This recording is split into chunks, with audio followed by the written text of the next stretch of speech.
Como é possível, eu pergunto, alguém gravar vídeo cheio de ódio, alguém gravar vídeo incitando ao ódio, falando da necessidade de destruir a dignidade humana, de incitar a violência e ao mesmo tempo posar de defensor dos preceitos evangélicos? Ou seja, eu uso o evangelho e uso a vida de Jesus, a quem eu digo seguir, para defender a violência, a tortura, a pena de morte e a destruição das pessoas. Adapto Deus ao meu universo moral. E aí o Deus customizado tem seu aspecto mais trágico. Faço Jesus defender a pena de morte, sendo que ele sofreu a pena de morte. Defendo a tortura em nome do bem, quando o supremo bem foi torturado. E excluo pessoas que não mereceriam a misericórdia ou a compaixão, em nome do Deus da misericórdia e da compaixão. Será que essas pessoas, que eu estou chamando, entre aspas, homens de bem, leram o mesmo evangelho que eu li? É a eliminação da culpa provocada por alguns religiosos e por alguns discursos religiosos que torna esse tipo de religioso problemático, sem generalizar. Porque perseguir, matar e fazer discurso de ódio em nome de Deus é a suprema elaboração do mal. Porque eu torno o ódio uma virtude, a exclusão um mérito, e torno o combate ao outro um dever ditado por Deus. Um Deus, naturalmente, que não tem nada a ver com isso. Odiar o pecado e amar o pecador. Fórmula medieval complexa e muito interessante. Eu odeio que você seja um ladrão, porque roubar é errado, fere aos princípios básicos da sociabilidade. Eu odeio que você roube e vou fazer de tudo dentro da lei e dos direitos para que você pare de roubar, porque é errado roubar. Porém, eu não te odeio, porque você é um ser humano. Eu odeio o ladrão, não simplesmente o ser humano que rouba. Preceito medieval que foge à nossa ideia de bandido bom é bandido morto. Porque bandido bom é bandido morto é uma frase do paganismo. É uma frase daqueles que não conheceram a Jesus. É frase de um romano sem batismo, de alguém que jamais teve contato com o evangelho e desenvolvia a ideia de que a justiça é a punição e a eliminação de quem eu considero desviante. O curioso não é a incoerência natural de todos nós, de mim, de qualquer pessoa, mas é afirmar a violência em nome de Jesus. Isso é o mais extraordinário.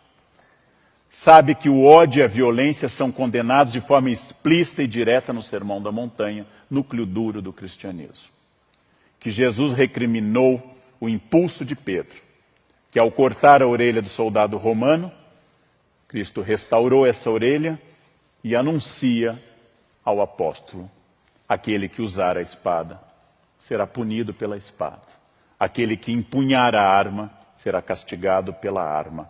Eu não vim trazer a espada, eu vim trazer a paz.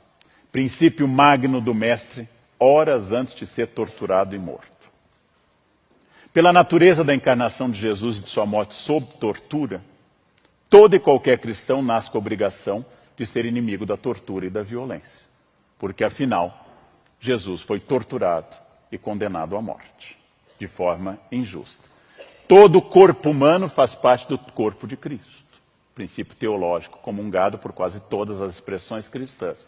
Logo, qualquer tortura em um ser humano, independente da ação que ele tenha cometido, independente da sua orientação ideológica, é uma tortura no corpo de Cristo, que revive a cena daquele homem atado a uma coluna sendo chicoteado, coroado de espinhos e levando tabefes e cusparadas dos soldados. A tortura é oposta ao cristianismo. Mas, óbvio, foi cara a muitos momentos das instituições que se dizem cristãs e a muitos que hoje se consideram cristãos. Elogiar a tortura é o gesto mais poderoso para dizer que eu sou inimigo de Cristo, inimigo da fé. Obrigado.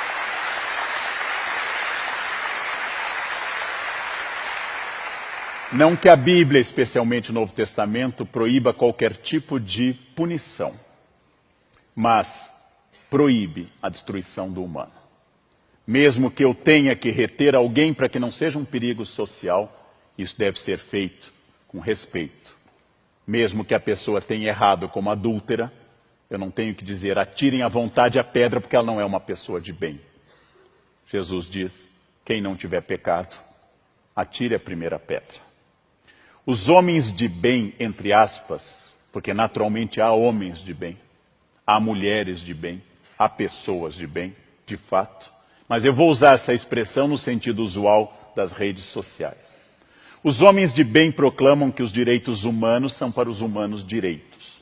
Frase contraditória, que eu ouvi várias vezes.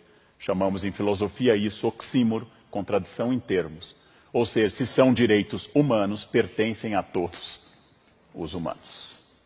Pertencem inclusive aos políticos. É tão radical essa frase que nós devemos dizer que todo senador tem direitos humanos. Todo deputado, todo presidente tem direitos humanos, porque ele é inerente à espécie humana. Não há direitos humanos porque eu pago impostos. Não há direitos humanos porque eu, Leandro, trabalho 14 a 16 horas por dia. Eu não tenho nenhum direito a mais do que a pessoa que não trabalha. Todos temos direitos humanos. Todos. Absolutamente todos, porque, como diz a expressão, são humanos.